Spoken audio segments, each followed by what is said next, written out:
Assalamualaikum warahmatullahi wabarakatuh. Perkenalkan, saya Desi dengan NIM 124010072 dari kelas 3C Program Studi Pendidikan Agama Islam. Nah, pada kesempatan kali ini saya akan menjawab soal ujian akhir semester mata kuliah Kewirausahaan Pendidikan yang diampu oleh Ibu Dr. Misda SAG MPD. Jelaskan urgensi Langsung pendidikan saja ke pertanyaan kewirausahaan yang pertama, dalam membentuk kemandirian peserta didik.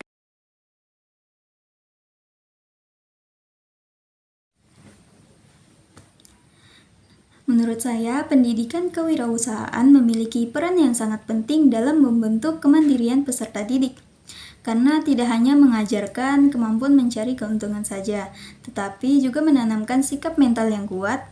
Melalui pendidikan kewirausahaan, peserta didik dilatih untuk berpikir kreatif, berani mengambil keputusan, dan juga bertanggung jawab atas pilihan yang diambil.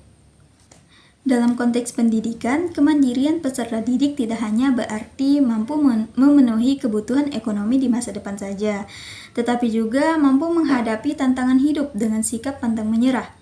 Pendidikan kewirausahaan mengajarkan peserta didik untuk tidak bergantung sepenuhnya pada orang lain, melainkan mampu melihat peluang dan mengelola potensi yang dimiliki. Selain itu, pendidikan kewirausahaan juga menumbuhkan nilai-nilai positif seperti disiplin, jujur, kerja keras, dan sikap inovatif. Nilai-nilai tersebut sejalan dengan ajaran Islam yang mendorong umatnya untuk bekerja dan berusaha.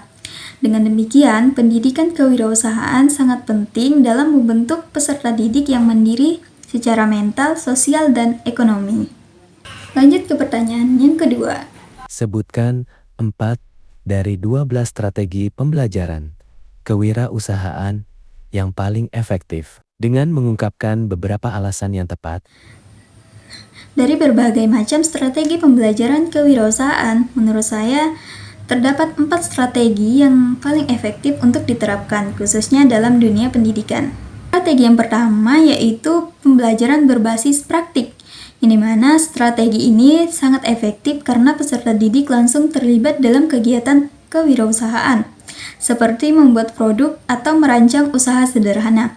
Dengan praktik langsung, peserta didik tidak hanya memahami teori saja, tetapi juga belajar dari pengalaman nyata. Kemudian strategi yang kedua yaitu strategi berbasis proyek, yang dimana melalui pembelajaran berbasis proyek, peserta didik dilatih untuk merancang, melaksanakan, dan mengevaluasi suatu usaha.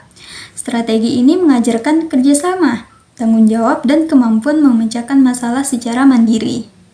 Nah, strategi yang ketiga yaitu pembelajaran kontekstual, yang dimana pembelajaran kewirausahaan yang dikaitkan dengan kehidupan sehari-hari, membuat materi menjadi lebih mudah dipahami.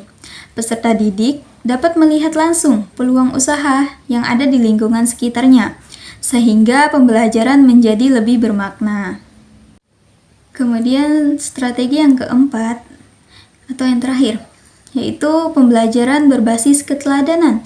Strategi ini menekankan pada pemberian contoh nyata dari guru atau tokoh wirausaha. Keteladanan mampu memotivasi peserta didik dan membentuk sikap kewirausahaan secara tidak langsung melalui proses meniru perilaku yang positif. Nah, lanjut ke pertanyaan yang terakhir. Berikan beberapa contoh wirausaha dalam bidang pendidikan agama Islam dengan memberikan analisis peluang dan tantangannya. Nah, contoh yang pertama yaitu ada lembaga bimbingan belajar PAI, yang dimana usaha bimbingan belajar PAI memiliki peluang yang sangat besar karena banyak peserta didik yang membutuhkan pendalaman materi agama, baik untuk sekolah maupun kehidupan sehari-hari. Tantangannya adalah menjaga kualitas pembelajaran agar tetap menarik dan sesuai dengan kebutuhan peserta didik. Nah, yang kedua yaitu penerbitan dan penjualan media pembelajaran Islami. Contohnya seperti buku PAI, modul, atau media pembelajaran digital berbasis Islam.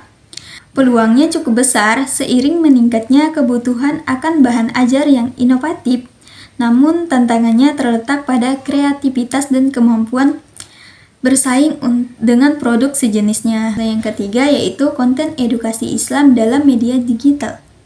Pembuatan konten edukasi Islam melalui media sosial memiliki peluang luas karena mudah diakses oleh masyarakat. Tantangannya adalah konsistensi dalam pembuatan konten, serta menjaga keakuratan dan nilai keislaman dalam setiap materi.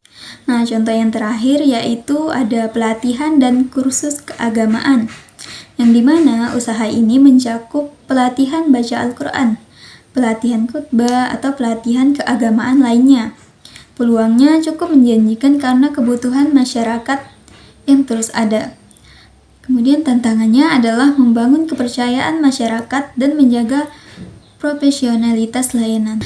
Demikian penjelasan saya mengenai urgensi pendidikan kewirausahaan, strategi pembelajaran kewirausahaan, serta contoh wirausaha dalam bidang pendidikan agama Islam. Harapan saya materi ini dapat menambah pemahaman dan menjadi motivasi untuk mengembangkan jiwa kewirausahaan yang berlandasan dengan nilai-nilai Islam. Sekian dari saya, kurang dan lebihnya saya mohon maaf.